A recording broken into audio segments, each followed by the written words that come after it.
उनके लोगों को बोलने देते हैं, मगर अगर विपक्ष का कोई कुछ कहना चाहता है तो अलाउड नहीं है। मैं लीडर ऑफ अपोजिशन हूँ, मेरा हक है, तो मुझे तो कभी बोलना ही नहीं देते हैं। तो ये एक नया अप्रोच है। क्या सवाल चाहते हैं आप? क्या सवाल आप चाहते हैं सर जो प्रधानमंत्री? बट दौड़ के निकले हाउस से 1 सेकंड में, तो डिस्कशन चर्चा के लिए तैयार है आप लोग? हाँ, चर्चा तो होगी, अगर वो अलाउ करेंगे तो होगी। मगर इशू ये है कि कन्वेंशन कहता है कि अगर सरकार के लोग कुछ बोलें तो हमें भी स्पेस मिलनी चाहिए। हम 2 शब्द कहना चाहते थे, मगर विपक्ष को ये अलाउड नहीं है। देखिए, सवाल ये है कि जो हाउस में डिफेंस मिनिस्टर को बोलने देते हैं, उनके लोगों को बोलने देते हैं, मगर अगर विपक्ष का कोई कुछ कहना चाहता है तो अलाउड नहीं है। मैं लीडर ऑफ अपोजिशन हूँ, मेरा हक है, तो मुझे तो कभी बोलना ही नहीं देते हैं। तो ये एक नया अप्रोच है। नहीं, देखिए, सवाल ये है कि जो हाउस में डिफेंस मिनिस्टर को बोलने देते हैं, उनके लोगों को बोलने देते हैं, मगर अगर विपक्ष का कोई कुछ कहना चाहता है तो अलाउड नहीं है। मैं लीडर ऑफ अपोजिशन हूँ, मेरा हक है, तो मुझे तो कभी बोलना ही नहीं देते हैं। तो ये एक नया अप्रोच है। क्या सवाल चाहते हैं आप? क्या सवाल आप चाहते हैं सर जो प्रधानमंत्री? बट दौड़ के निकले हाउस से 1 सेकंड में, तो डिस्कशन चर्चा के लिए तैयार है आप लोग? हाँ, चर्चा तो होगी, अगर वो अलाउ करेंगे तो होगी। मगर इशू ये है कि कन्वेंशन कहता है कि अगर सरकार के लोग कुछ बोलें तो हमें भी स्पेस मिलनी चाहिए।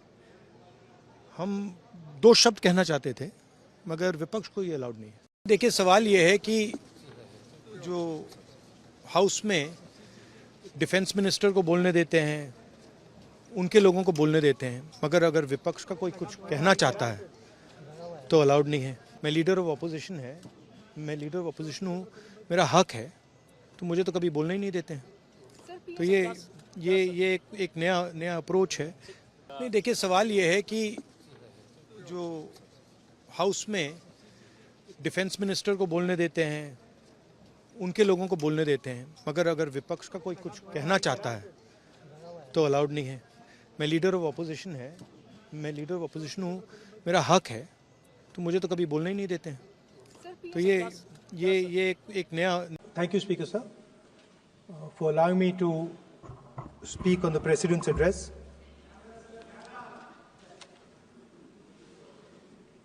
Camera. Thank you. Double thank you, sir.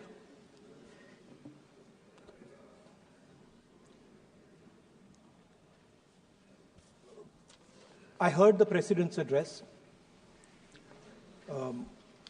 I sat there with Kharge ji and I listened to it. And I must say, I struggled through the President's address to maintain my attention on what was being said, because I had heard pretty much the same President's address the last time and the time before that and the time before that. And it was the same laundry list of things that the government has done.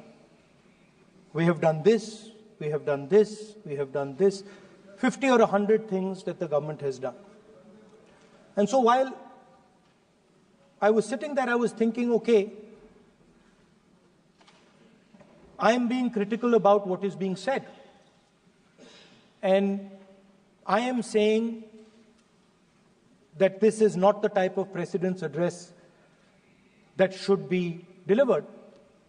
Well, the question came to my mind, what type of address would an India Gathbandhan government deliver? How would that address be different than the address we heard? Because it's no point me saying that it is a laundry list and then not providing a alternative idea.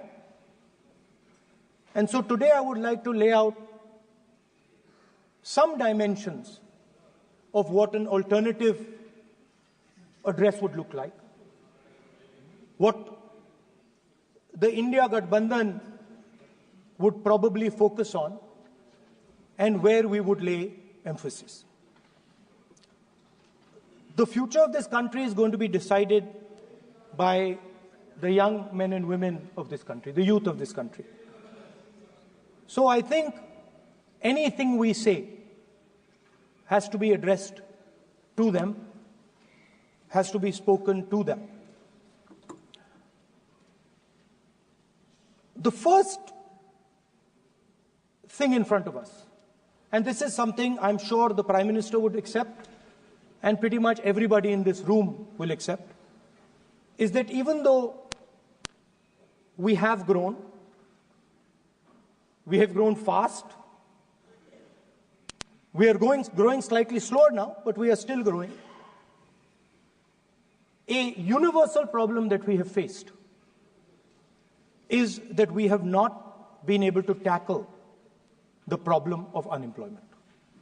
No, neither the UPA government nor today's NDA government has given a clear-cut answer to the youth of India about employment. I don't think anybody in this room will disagree with me. I'll give a little statistic for the Prime Minister. The Prime Minister, something I would agree with directionally. The Prime Minister proposed the Make in India program. I think a good idea. We saw the statues, we saw the functions, we saw the so-called investment, and the result is right in front of me. Manufacturing fell from 15.3% of GDP in 2014 to 12.6% of GDP today. That is the lowest share of manufacturing in 60 years. I'm not even blaming the Prime Minister, because I think it would not be fair to say he didn't try. I could say that the Prime Minister tried, and I think conceptually Make in India was a good idea, but it's pretty clear that he failed, because manufacturing went from 15.3% of GDP to 12.6%. So the first question that any alternative vision would answer to the youngsters of our country is, okay, what and how are we going to solve this problem of employment? Any country basically organizes two things. You can organize consumption, and then you can organize production. Modern way of saying organizing consumption is services. Modern way of saying organizing production is manufacturing. But there is more to production than simply manufacturing. For example, agriculture also is about production. Now, pretty much every government since 1990 has done a decent job on consumption, on organizing consumption. Which are the companies that organize consumption? Uber organizes consumption. Reliance organizes consumption. Adani organizes consumption. But we have, as a country, failed in organizing production. We have excellent companies that try to organize production. They are the Mahindras of this world. They are the Bajajs of this world. Part of Tata's organizes production, but the record of the country on organizing production is dismal. And essentially what we have done is we have handed over the organization of production to the Chinese. So this mobile phone, even though we are saying we make this mobile phone in India, that is not a fact. This phone is not made in India. This phone is assembled in India. All the components of this phone are made in China. The network that has produced this phone is made in China. is owned by China. So every time